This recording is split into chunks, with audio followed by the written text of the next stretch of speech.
అంతర్జాతీయ చమురు రవాణాకు అత్యంత కీలకమైన హర్ముజ్ జలసంధిపై మరింత పట్టు బిగించాలని ఇరాన్ చూస్తోంది. ఈ మేరకు జలసంధిపై నియంత్రణను కట్టుదిట్టం చేసే కొత్త చట్టాన్ని ఇరాన్ రూపొందించినట్లు తెలుస్తోంది.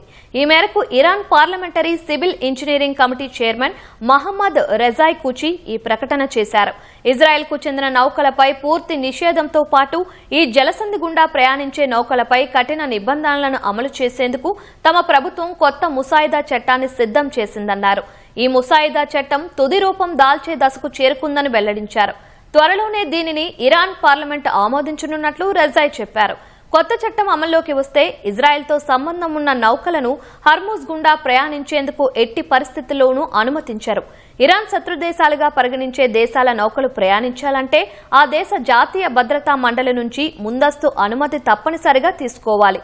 గతంలో ఇరాన్కు నష్టం కలిగించిన దేశాల నౌకలు ఆ నష్ట పరిహారాన్ని చెల్లించే వరకు జలసంధి గుండా ప్రయాణించడానికి వీలుండదు. జలసంధి గుండా వెళ్లే నౌకలు తమ రవాణా రుసుమును కేవలం ఇరాన్ కరెన్సీలో చెల్లించాల్సి ఉంటుంది.